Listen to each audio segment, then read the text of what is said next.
بسم اللہ الرحمن الرحیم۔ عزیزان مکرم، آج مثنوی شریف کا ہم 11واں سبق پڑھیں گے، اور آج ہمارا موضوع ہے عشق حقیقی اور نفس کی غلامی۔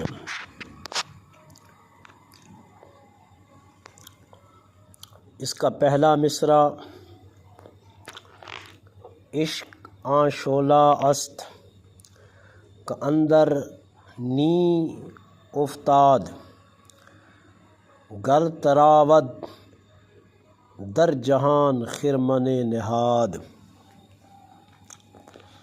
ترجمہ: عشق وہ شعلہ ہے جو بانس میں بھی سما نہیں سکتا، اگر یہ دنیا میں ظاہر ہو جائے تو ہر شے کو جلا کر رکھ دے۔ تشریح: یہ شعر عشق حقیقی کی شدت اور قوت کو ظاہر کرتا ہے۔ مولانا روم رحمۃ اللہ تعالی علیہ فرماتے ہیں کہ عشق ایسا آتشیں جذبہ ہے جو مادی قلب میں سما نہیں سکتا۔ جب یہ دنیا میں وارد ہوتا ہے تو جھوٹ، ریا اور دنیاوی حرص و ہوس کو جلا دیتا ہے۔ دوسرا مصرع: عشق آمد و شد چون خون اندر رگ است، محو معشوق است و خود را دشمن است۔ ترجمہ: عشق کی آمد و رفت رگوں میں خون کی مانند ہے، یہ معشوق میں محو ہوتا ہے اور خود کو بھول جاتا ہے۔ تشریح: عشق صرف زبان کا دعویٰ نہیں بلکہ دل و جان میں جاری ہوتا ہے۔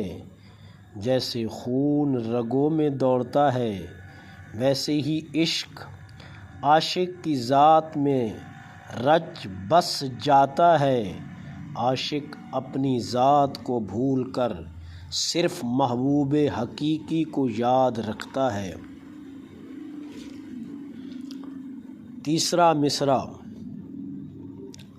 عاشقی پیدا است از زاری و نیاز، نی ز گفت و نی ز پوشیدن دراز۔ ترجمہ: عاشقی کا انداز زاری اور نیاز سے ظاہر ہوتا ہے، یہ نہ باتوں سے ظاہر ہوتی ہے نہ ہی طویل لباس سے۔ تشریح: مولانا روم رحمۃ اللہ تعالی علیہ ظاہری تصنع اور بناوٹ کو رد کرتے ہیں۔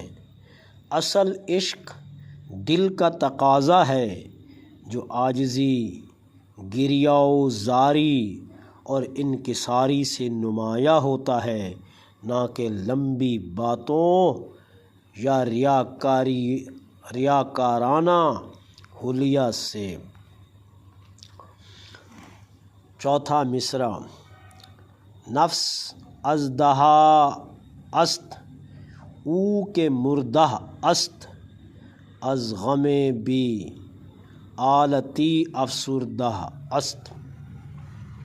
ترجمہ: نفس ایک اژدہا ہے، کیا وہ مردہ ہو سکتا ہے؟ وہ صرف آلۂ گناہ کے نہ ملنے سے مایوس ہو جاتا ہے۔ تشریح: یہ شعر نفس امارہ کی حقیقت کو اشکار کرتا ہے۔ انسان یہ سمجھتا ہے کہ اس کا نفس مر چکا ہے، مگر حقیقت میں وہ زندہ ہوتا ہے، اور جیسے ہی موقع ملتا ہے وہ دوبارہ سر اٹھاتا ہے۔ پانچواں مصرع: آب گم جو تشنگی آور برہ تاب جو شد آبت از بالاو پہ پانی کم تلاش کرو پیاس پیدا کرو تاکہ تمہارے لیے پانی اوپر اور نیچے سے خود ابلنے لگے۔ تشریح: یہ شعر روحانی پیاس کی اہمیت کو واضح کرتا ہے۔ انسان جب ظاہری اسباب سے دل ہٹا کر اللہ کی طرف متوجہ ہوتا ہے تو معرفت کا چشمہ خود بہنے لگتا ہے۔ مولانا روم فرماتے ہیں کہ تلاش سے زیادہ طلب سچی ضروری ہے۔ اللہ تبارک و تعالی ہمیں مولانا روم رحمۃ اللہ تعالی علیہ کی باتوں کو سمجھنے اور اس پر عمل کرنے کی توفیق عطا فرمائے۔